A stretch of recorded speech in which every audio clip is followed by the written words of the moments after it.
right, it's Ryan Spelton. Welcome to episode 2 of the One Man's Journey podcast. I've got Juan Valdez here, who is an amazing social media presence, and I am super excited to get to know him a little bit more on a one-to-one basis here. So I'm gonna let him introduce himself and kind of tell us a little bit about what he's got going on in life and what goals he's got and all of that stuff. So Juan, take it away and feel free to roll with it. Yeah, I mean, Ryan, first of all, thank you for the invitation, right? It was amazing that you even asked. I'm like, all right, great, let's do this, right? So, like Ryan said, my name is JuanManuel Valdez. You could call me Juan, and I'm here out of Central Florida. First of all, I'm a father, husband, and I advocate for a few things on a personal level to whoever asks. So it's I should be more loud about it, I guess. And it's epilepsy and autism, just because it's part of my life. So that's a great thing. And then on the other side, I'm in the real estate industry. I'm a realtor here in Kissimmee, Florida, and more in the investor side. I do help families as well. And I'm a loan signing agent, and just a few, we all wear different hats. So that's a little bit about me. And I just think it's great that you have this platform and what you're doing on Facebook with the One Man Journey. Like the vision is great, right? So it's definitely kudos to you for even doing this, because not a lot of people are.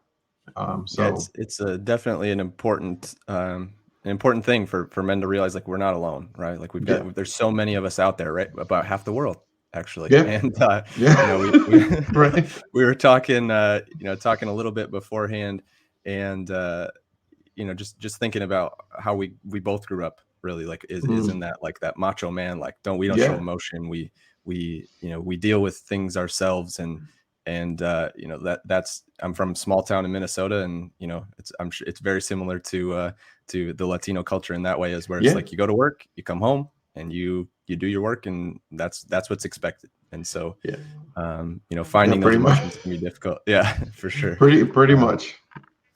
Yeah, and I've heard that before in the Latino culture as well. We do have a home in Puerto Rico, so we travel back and forth there quite a bit. And so, we see this, and it's really interesting. But, I have seen a movement for it, especially in our generation, to get back to it, to understand that, like, yeah, we're people too, right? And we had this, you talked about a situation, I'll let you tell the story from the other day, where you recognize that. And yeah, so I was literally just taking a break from my work day. I mostly work from home, and I was just in the algorithm of TikTok. It was just showing me a lot of motivational videos, and literally that's all it was, for some odd reason. And it was just reminding me that even though I'm doing the best I can still do a lot better. And it's not to put pressure on ourselves. It's like, we as people, men, women, we have so much potential that sometimes we think that the 100% that we're doing is really enough, and it's really not. And that can be in so many different ways, not just work, like working on self-development, on mental health, on reaching out to other people that might be struggling with whatever, right? Sending personal messages that people you've never met, but they're going through a hard time. So it's it was a great moment of tear shed, while I was just on my bed relaxing for a few minutes. I'm like, you know what, let me just decompress, and I ended up crying. I really did. It was just like, okay, I needed this. That just shows, like, that's when that stuff kind of creeps in, right? Like when you least expect it to, when you're just thinking that this is the time, I'm just going to take a break, I'm not going to think about anything, and really, like, that's when it comes in. And I've seen you're saying that your TikTok feed was that day was all motivational stuff, and that's awesome. But that's the algorithm, like we said, right? It's like figuring out what you need and figuring out what you want at that time. And that's just, it's really interesting that, I always say the algorithm knows us better than ourselves, but Right. I've had so many of those moments, and you touched on one thing there with talking about our potential, right? And living in our potential. And so that's one thing that I've been extremely focused on lately, is like, anytime I bring up trouble or problems to people, they're like, "Oh, but you've got so much potential. Don't worry about it. You'll get through it, and you're strong, and you'll come out the other side with, you're growing with potential. You're a good looking guy. You've got a lot going for you. You've got so much potential." And I'm just like, I don't want to live in the damn potential anymore. Like, I want to do the damn thing. Like, Exactly. like Yeah. I don't want to look back and the graveyards are full of people that had potential that didn't act on it. And so, like, it's such a huge thing to just get outside of potential and just get to doing. And people don't realize that about doing, and it's almost a little weird that you mentioned that in a good way. There's a realtor. His name is Damien, and he just one of his good friends passed away, and I haven't met him personally. I know him through my brokerage, and he posted just like a sympathy type post, right, remembering his friend. And um, I usually don't go into other people's profiles. That's not my thing. But something told me at that moment, like, go see who, I believe her name is Jessica Lee. Jessica Lee.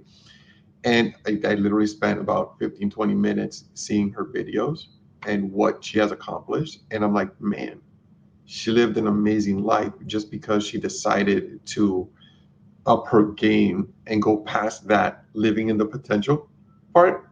And it was just amazing. I'm like, man. So and that's what I wanted to mention off of that, because it was just like I said, it was kind of weird that you brought that up. And it was like 2 or 3 days ago that she passed away, but that I saw that post, right? um but yeah, it's, don't live in your potential, go past it. And then, I've never Go ahead, sorry. go ahead. I was gonna say, the Well, other no, side of that too is, we got to realize what we have accomplished, right? And we got to look back and yes. figure out, like, like what you just said, like, took us full circle there, right? It took us from we need to live outside of our potential and just start doing, to, if our life was a video, what would we look back and go, man, we accomplished a lot?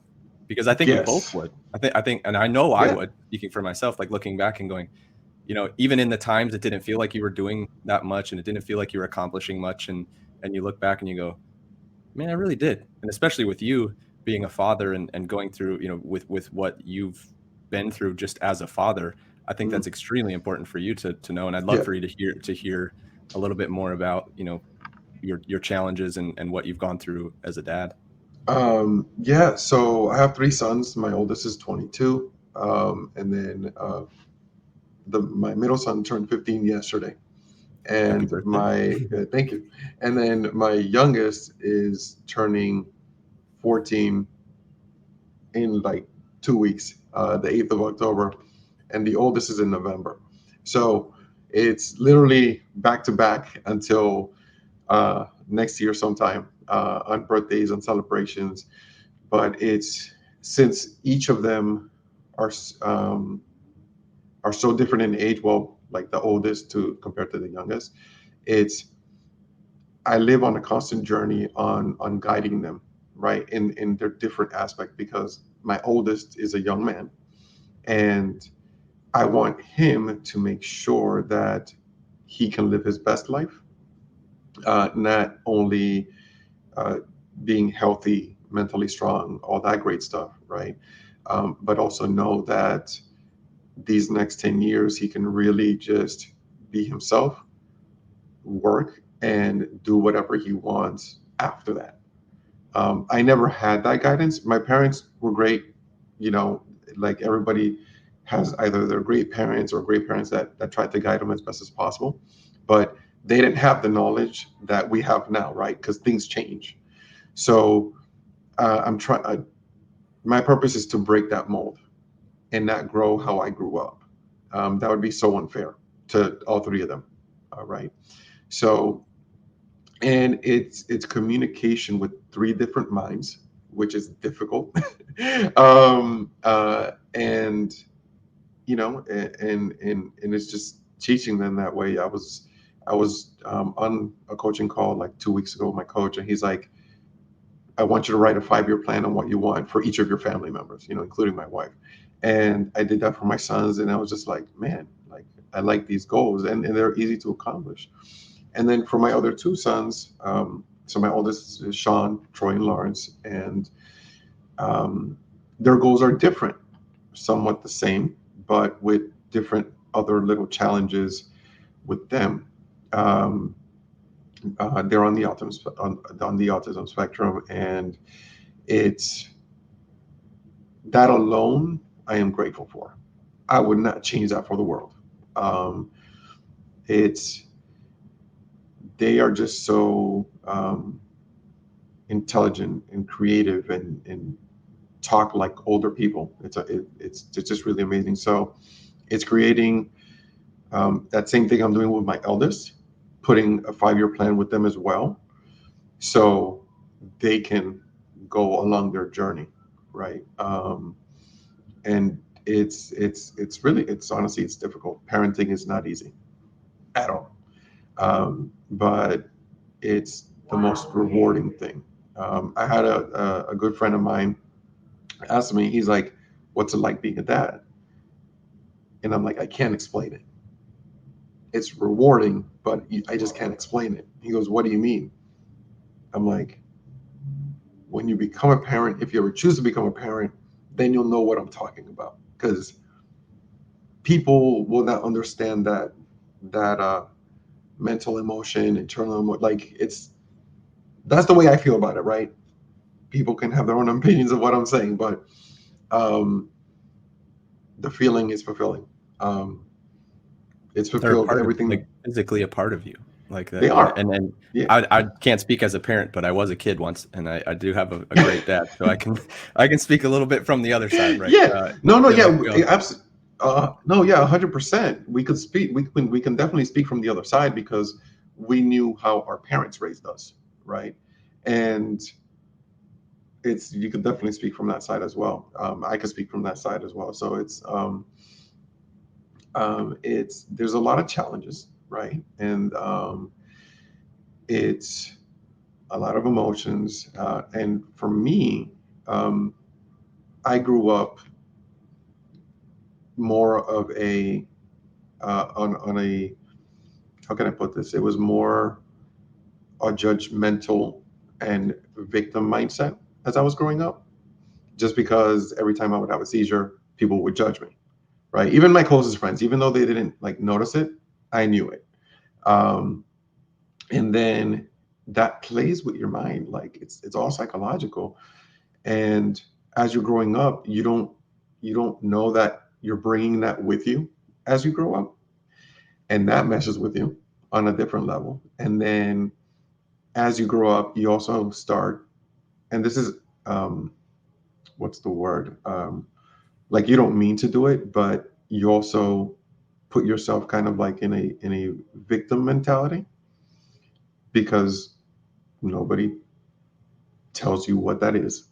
What's a victim mentality, and how do you like get that away from you, right? So I've mentally, have I struggled? 100%, yeah, and it's part of it. And what got me out of that was just me focusing more on motivational things. The person that really got me out of it was Steve Harvey. Like, I used to follow because Family Feud, right? Funny, it's like I love that show. But when he started doing those motivational clips, probably like 7-8 years ago, something like that, it just popped up on my YouTube feed, and something about the tonality, what he was saying, it just resonated with me. And I would literally watch maybe like 8 to 10 of those mini clips every single day, even if they were the same ones. I would just watch it, and my wife would be like, "Are you watching Steve Harvey again?" I'm like, "Yeah, leave me alone." just because I was going through such a dark time, about almost 9 years ago now. And it's, everybody deals with depression in one way or the other, right? And my wife, she's my rock. It's, if it wasn't for her, um, we wouldn't be having this conversation probably. But the like a major event that happened, one of my sisters passed away October 28th, coming up 9 years. So that's difficult. Like, everybody has something in common, and that's, we all have blood, we all breathe, and we all have people that we love that go away, right? That pass away. I personally don't see it as they're gone. I choose to believe that their energy, their spirit, whatever the person believes in, right, is still here, period. So that was difficult within itself. So it was probably maybe like 2 years after um, her physical presence left this earth.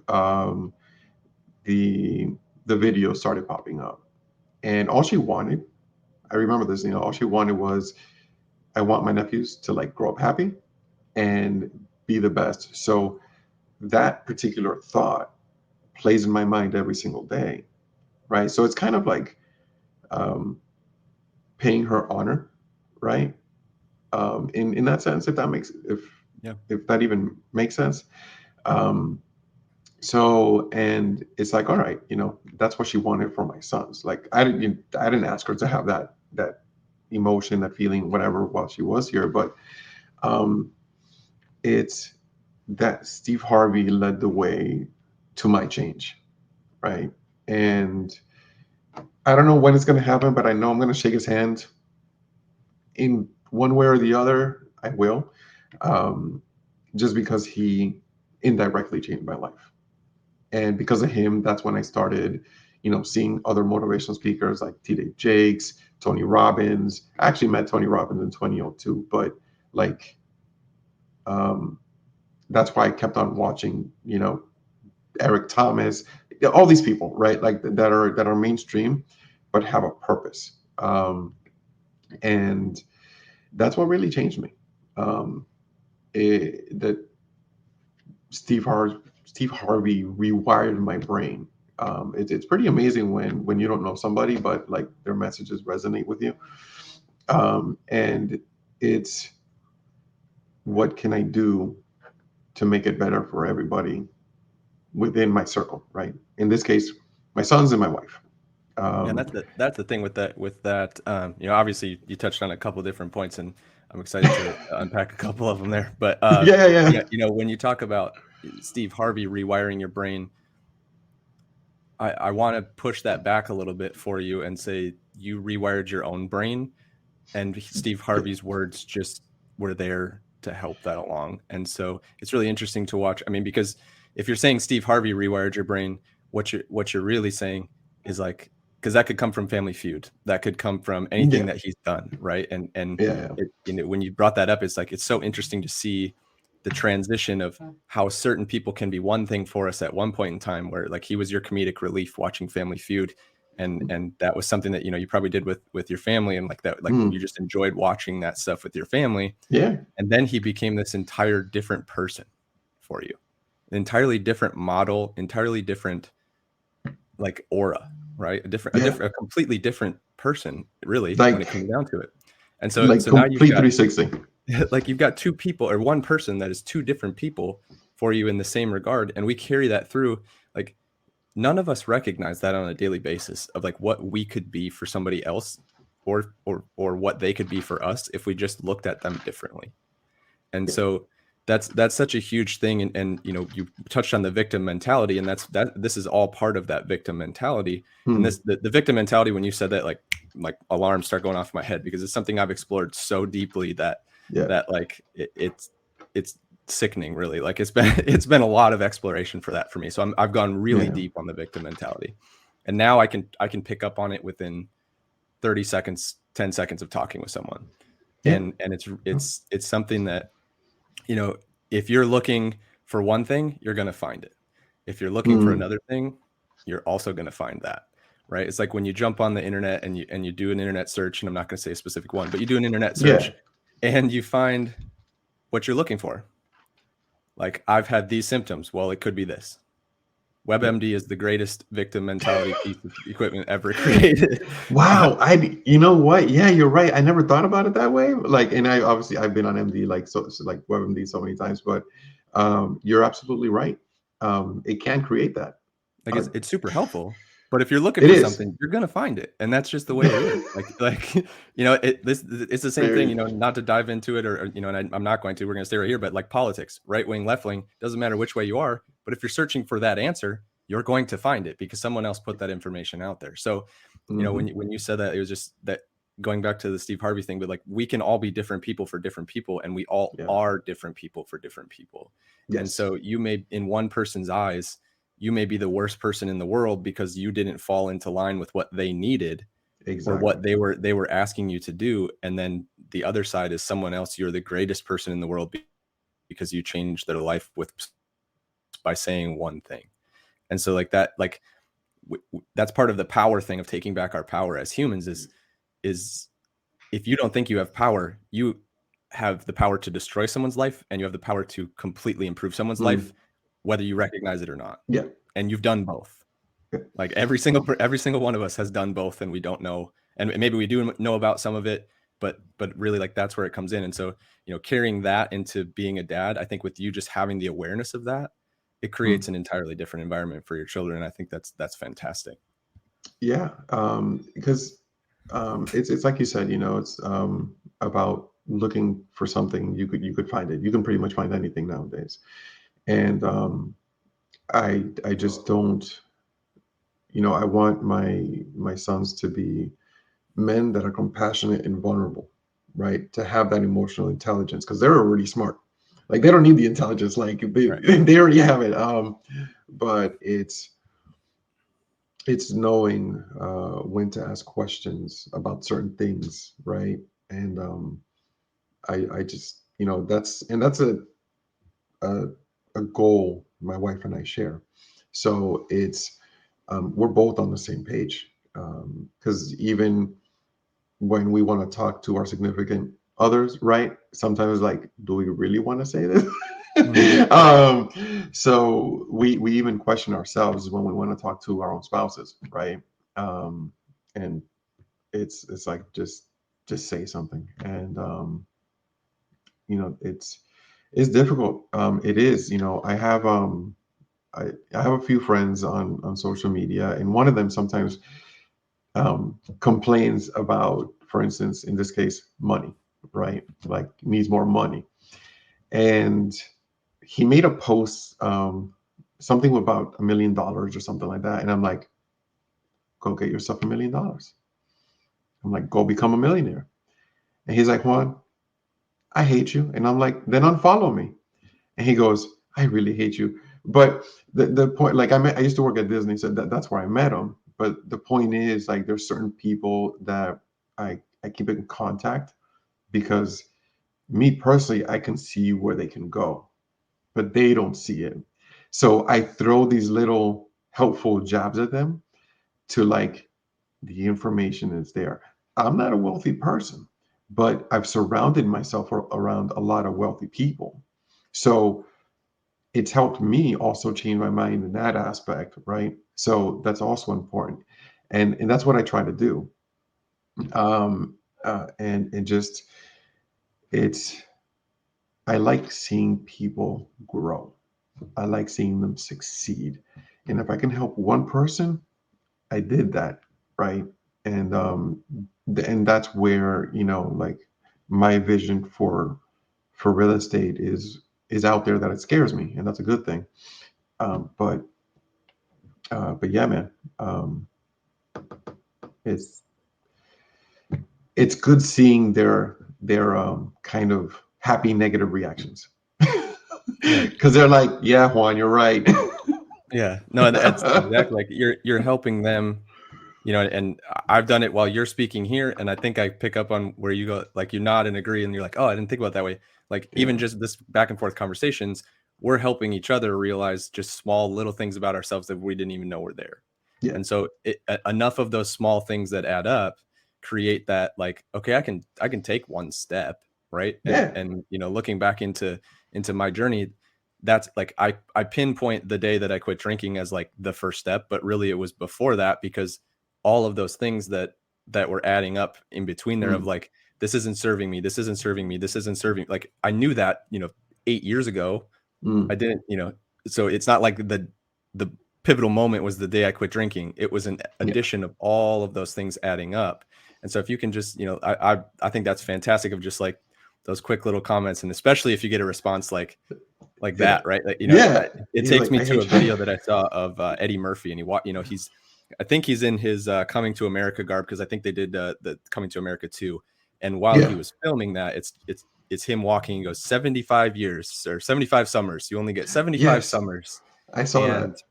Man, go back to that video and just look at the comments, and just to watch and to see all of the people that respond very similar to what your friend just responded with, like, I hate you. Like they respond with, this is coming from a guy who's super wealthy. And if you go back through Eddie Murphy's life, like he wasn't super wealthy. Go to where Eddie came from, because it's not what you think. Like Coming to America was like his way of showing like, this is how I did it. Yeah. And like he obviously he wasn't a prince from you know across the water. Yeah. But in his life, Zamunda, that's right. Yeah, Zamunda. Yes.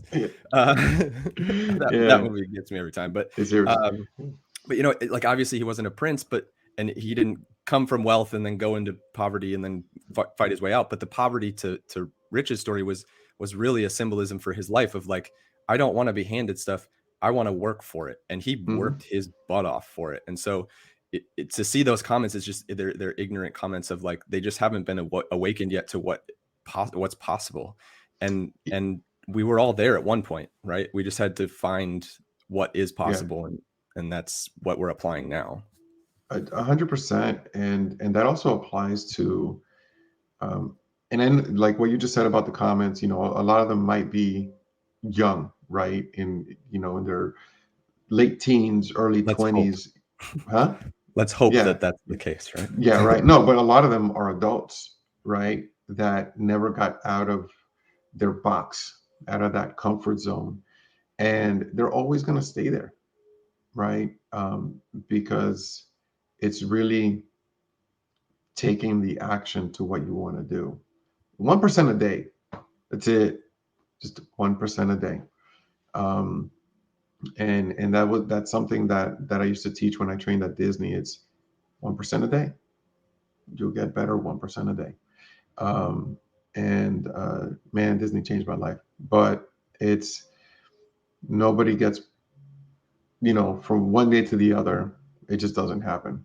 It accumulates. It's kind of like Jim Carrey. He wrote himself a check for $10 million and left it in his wallet for 10 years. And he got his $10 million, right?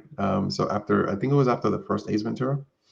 And either Ace Ventura or Dumb and Dumber, one of the two. He signed that. One of them, it's one of them, and that's how much he got paid, right? Because he worked for it, right? Like you said, and we should all kind of just like follow the breadcrumbs backwards to these ultra successful people to see where they actually came from, because everybody's just seeing the now person, right?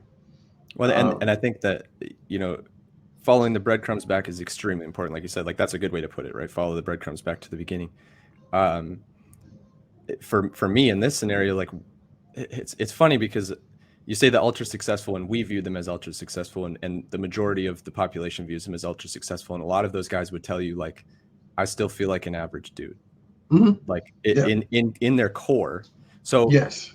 So and that's where like this has been honestly, the concept of one man's journey has been a long thought of process of like, I'm going to do this at some point, and I just never really formulated the concept. And you say that there's turning points in life when people pass, and my grandma passed away and I created this like 2 days later.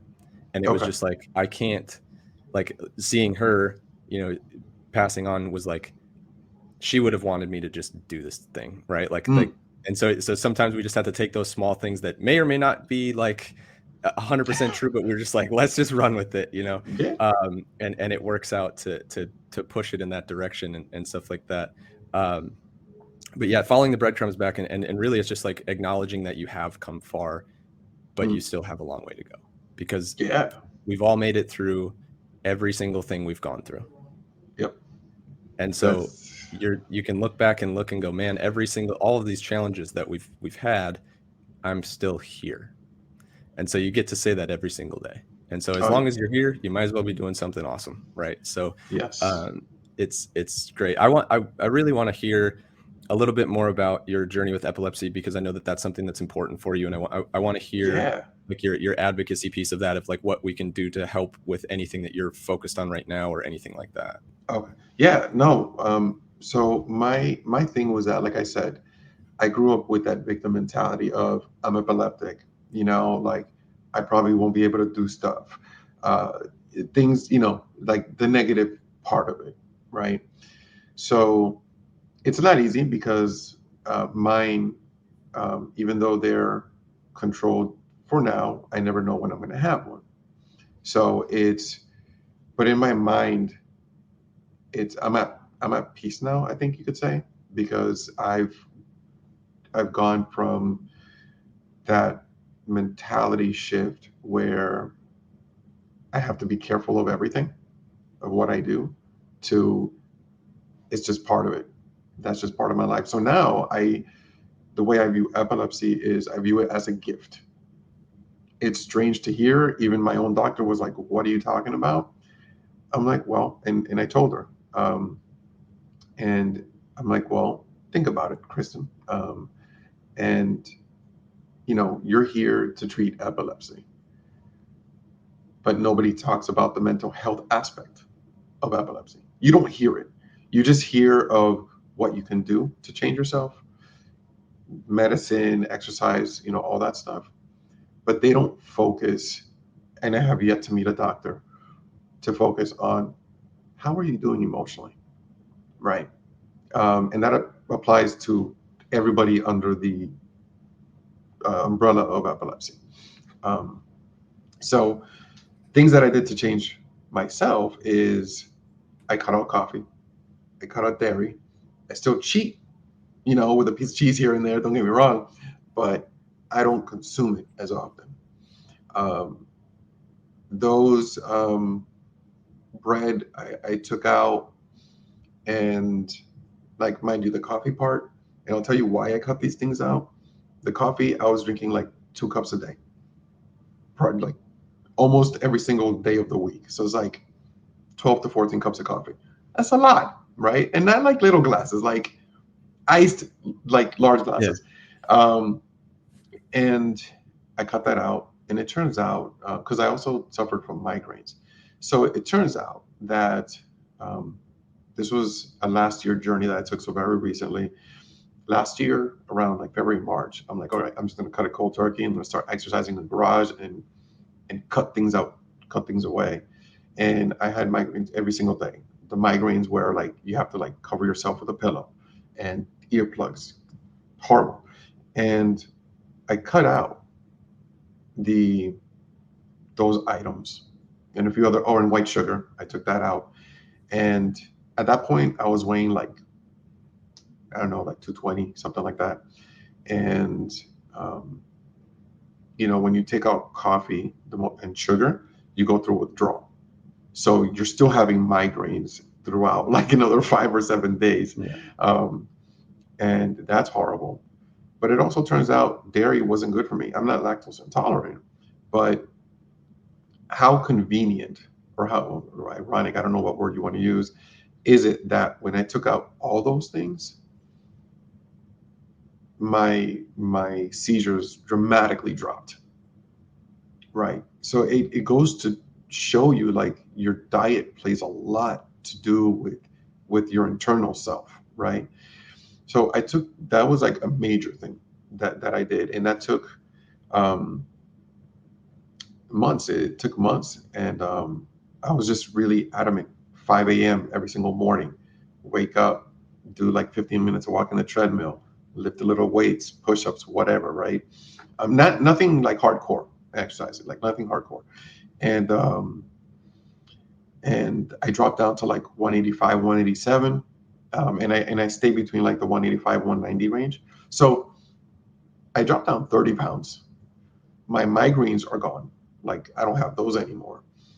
And the next time I saw my doctor in November of last year, she's like, "Who is this?" Because I also cut off my hair. That was another thing that I was very, I don't know how you want to say it, but I did not like my hair ever, like since I was a child. And everybody's like, "No, you have nice hair," and that's why I kept it. So last year, after I started working out, I went to the barber with my boys, and I'm like, "JC, cut off my hair." He's like, "What are you talking about?" I'm like, "Shave off my hair." He's like, "For real? Like you just want like, a one?" I'm like, "No, no hair." And he goes, "Juan, I've been cutting your hair for 6 years. You're like, I'm not gonna have your business." And I'm like, "Do it." And man, was that relieving. Like mentally, just that part was amazing. So it's like I took the negative, turned it into a positive, and now I'm more of a, okay, you have something going on, whatever the condition may be, right? In this case, we're talking about epilepsy. Okay, you have epilepsy, but you can still lead a normal life, right? This was a brand new transition for me within the past 2 years, right? So it's those are just like some of the on the health side. And then on the mental side, it was reading more books, right? Like getting, I have the 7 levels of communication right next to me. Like I have a whole library, man. Literally. And it's getting my mind right and just putting those pieces together. And from last year, February, March, that time frame to now, it's been amazing, right? And this has been going on for like the health aspect of what I've done to change. Um, that was from last year, but what really changed me was the way I was treated as an equal at Disney. Disney by far was my best W-2 employer I've ever had. I got slapped so hard with humbleness in a good way, that it's I never got judged, is what it was. I used to make a great salary when we used to live in Miami. I worked for Cisco Systems, and I was a sales manager for IT infrastructure. So we used to travel to the Caribbean and meet with the C-level executives and what they needed and blah blah blah. And all of that was great, but I had hardly any family time. That hurt, period. But when I went to Disney and I noticed that everybody was just an employee and everybody just genuinely cared, at least in my location that I worked at, it changed my mind. And that journey started back in 2014. So in its totality, right, the humbleness I got from Disney and the health journey that I started last year, it opened up, right? And it's nobody made fun of me. My managers at Disney, like, they're like, "Juan, are you sure you're supposed to be here today? Like, you had a seizure, a couple of days ago." "I'm cool. It's training day. Let's go." And I wasn't a regular trainer. I didn't serve pixie dust, any of that. I was like, this is what's going to happen. I'm more of a realistic type of person, just very straightforward. So it was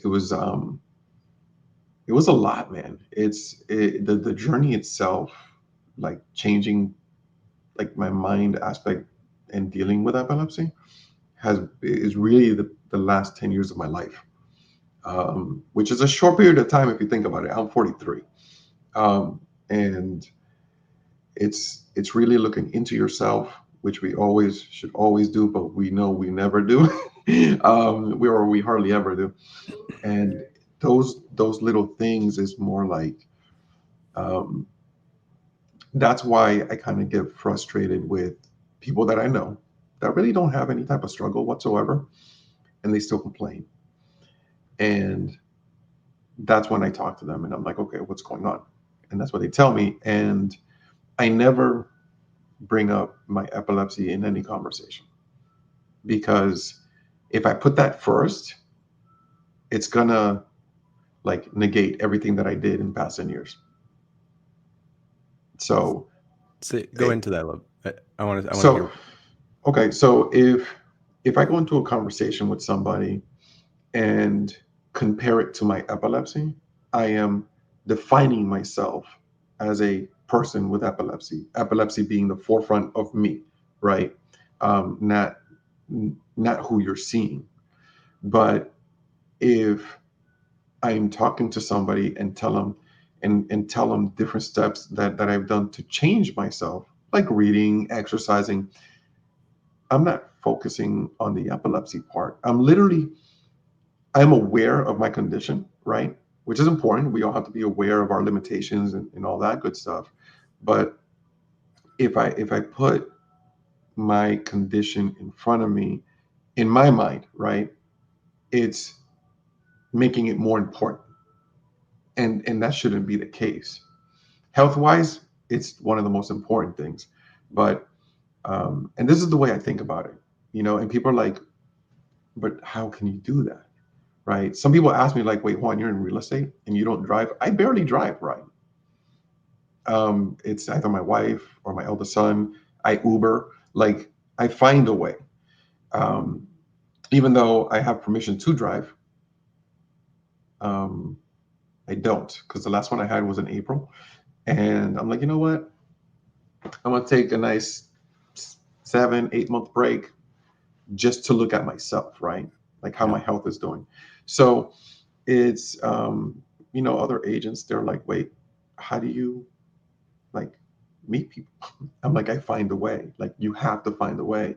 So and the person who's talking to you now would have been completely different 10 years like backwards, right? Like following the breadcrumbs. It's not the same person. So the theme I'm getting as to why you are here too, and I never like to summarize everything with one statement, but this has ranked true through every statement that you've made or everything that you've talked about, and it's you do the hard things, and you choose to do the hard things so that the other things can become easier. 100%. You chose to cut those things out of your diet that you could very easily get. You chose to, to be an advocate for autism when you could just be silent about it like everybody else. You're choosing to teach your children that the world is hard, but you can still be compassionate and still have the go-getter attitude. And you choose to take an Uber to a buyer's agent appointment because it results in a sale. Like, honestly, this is a tremendous episode, and I really hope people like stayed this long to get the whole value, because really, honestly, man, this has been fantastic speaking with you and learning who you are and understanding. Like, I mean, if I'm putting words on it, it's motivational, it's inspirational. Like, you're a one of a kind dude, and I hope that you recognize that. And I appreciate that, and then later on another episode, or, when we finally meet face to face or on a Zoom, whatever, right? We'll go into, like my actual vision, right? Like what that's about. And like, I don't share that with anybody. Like, I share it with people that like align with what I'm trying to do, right? But it's been a very long journey. And it's always a long journey. Some people don't get that. But I don't, what's that saying? There's a saying called,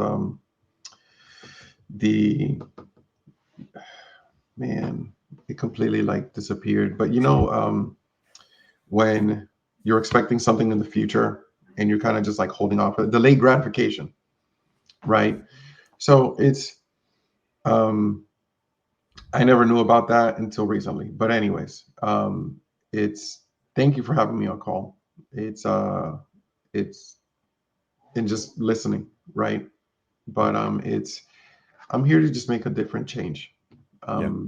To whoever, right? And whoever listens to this, like you said, I hope they hear what we both said. Because it was man, I like where you're going with this, Ryan. I really do. I appreciate that. Yeah. And so I appreciate your time, Juan. I appreciate your energy. I appreciate your input. I appreciate you as a person. And I would love to have you back on another round here. And so I'm sure we'll get in touch and jump that on. But so thank you guys, everyone, for listening. And we will see you on the next one.